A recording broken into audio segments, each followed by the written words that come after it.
welcome back. So, Coyote versus Acme has finally escaped the cancellation limbo, and after years of controversy surrounding its release, the movie is finally heading to theaters. But while the film is entertaining and often funny, the huge expectations surrounding it may be difficult for it to overcome. Directed by Dave Green, Coyote vs. Acme was filmed back in 2022 and was originally scheduled for release in 2023. Warner Bros. Later planned to shelve the comedy movie for a tax write off, leading to a major backlash from fans and the entertainment industry. The movie eventually found a new home after Ketchup Entertainment acquired it in 2025. Simply getting the film into theaters is therefore a victory, but according to the review, the actual movie is more of a mixed bag.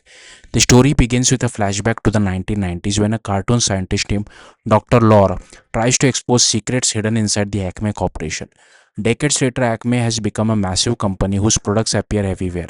Meanwhile, Will E. Coyote has once again suffered because one of Acme's product.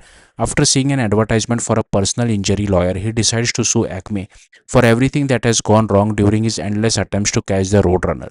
That brings him to lawyer Kevin Avery, played by Will Forte. Kevin is reluctant to take on such a massive corporation, but the case quickly attracts the attention of Acme's powerful chief counsel, Buddy Crane, played by John Cena. Forte and Cena are considered two of the strongest elements of the movie. Their broad comedic performance work well alongside the animated character, although some of the supporting characters are less consistent. The biggest weakness is the movie's world building. Coyote vs. Acme has to create a believable world where humans and Looney Tunes character exist together, but the film never completely established how that relationship work.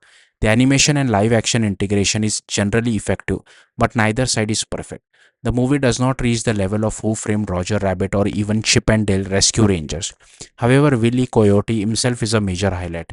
His classic disasters remain hilarious, but the movie also surprisingly gives him genuine emotional depth.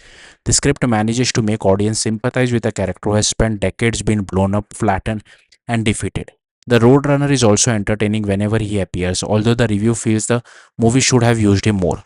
Too much attention is given to the Acme investigation, which is less compelling than the Coyote versus Roadrunner relationship. Overall, Coyote versus Acme is a fun and often funny movie, but it is also uneven. The biggest challenge is that its unusual journey to theaters has created expectation that the film was never designed to meet. After years of fans fighting to see this movie released, audience may simply be happy that they finally get the chance to watch it. Whether it remains memorable after the excitement surrounding its release disappears is a different question. Coyote vs. Acme releases nationwide in theaters on Friday, August 28, 2026. Thank you for watching. Bye.